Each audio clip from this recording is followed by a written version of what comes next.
अनंत कळसे आपल्यासोबत यांच्याशी बातचीत करणार आहोत. सर, एकीकडे ठाकरेंचे गट जे खासदार आहे दुसरा गट स्थापन करण्याची चर्चा सुरू आहेत. काय म्हणजे विधिमंडळाच्या म्हणजे संसदेतला आतला पक्ष आणि बाहेरचा पक्ष नक्की कायद्यामध्ये काय तरतूद आहे? त्याच्यामध्ये असं आहे की अँटी डिफेक्शन लॉ जो आहे 10वी अनुसूची जी आहे ती 1985 साली भारतीय संविधानामध्ये दाखल झाली. कारण त्याचा उद्देश असा होता की पक्षांतर होऊ नये, कारण हा त्याचा मेन उद्देश होता. आणि आपल्याला मागचं प्रकरण आठवतं आहे की भजनलाल नावाचे मुख्यमंत्री होते, त्यांचा 40 जणांचा पक्ष घेऊन ते दुसऱ्या पक्षात विलीन झाले होते.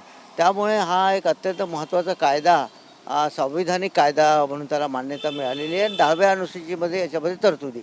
आता या प्रकरणात असं दिसतं आहे की उद्धव साहेबांचे 9 खासदार आहेत, तर ते 2/3 जर ते बाहेर निघाले आणि त्यांनी दुसऱ्या पक्षात विलीन केला त्यांचा पक्ष, तर त्यांचं सदस्यत्व राहू शकतं.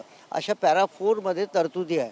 त्याप्रमाणे मला वाटतं आता डेव्हलपमेंट हे अशी TV न्यूजवरून वगैरे अशी पॉलिटिकल डेव्हलपमेंट दिसते की ते 9 सदस्य वेगळा गट स्थापन करतील आणि पॅरा 4 प्रमाणे ते कुठल्या तरी दुसऱ्या पक्षामध्ये विलीन होतील, मर्ज होतील आणि ते मग मूळ पक्ष असं गृहीत धरलं जाईल. पण यामध्ये एक असं आहे की ओरिजिनल पॉलिटिकल पार्टी, मूळ राजकीय पक्ष आणि संसदीय पक्ष असे त्याचे 2 भाग पडतात. मूळ राजकीय पक्षसुद्धा त्याच्यातसुद्धा 2/3 असं मर्ज झाले पाहिजे, किंवा त्याचे मूळ राजकीय पक्ष म्हणजे जिल्हा पातळीवरचे नेते आहेत, त्यांचे पक्षाचे प्रमुख आहेत, ब्लॉक आहेत, जिल्हा परिषद आहे, पंचायत समिती आहे, नगरपालिका, असे ते त्यांचं जे पार्टीचं जे संघटनात्मक जे जाळं असतं त्यातसुद्धा फूट पडली पाहिजे, असं एकंदर त्यामध्ये कायद्याप्रमाणे किंवा संविधानाप्रमाणे आहे. नाही म्हणजे संसदेतला आतला पक्ष आणि बाहेरचा पक्ष हे 2 वेगळे घटक आहेत.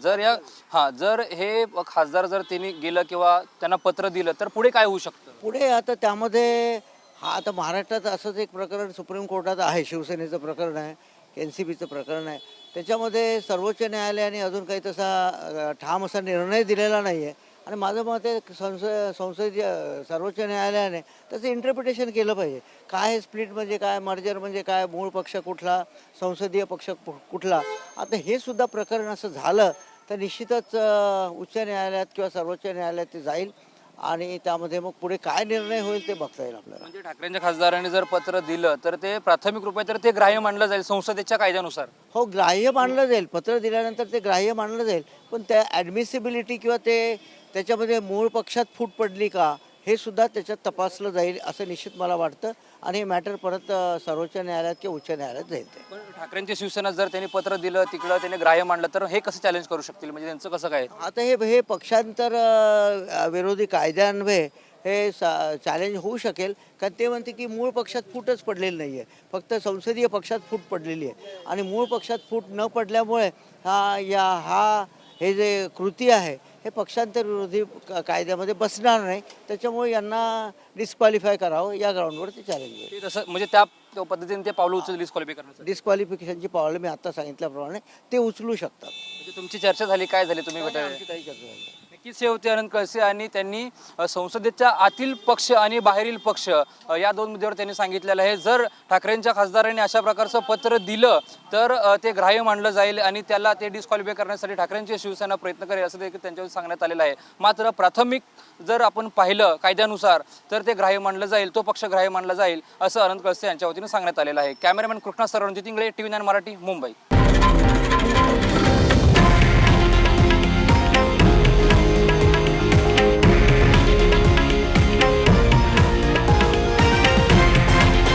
हे आहे देशातील नंबर 1 न्यूज नेटवर्क आणि आपण पाहत आहात TV9 मराठी, एकमेव.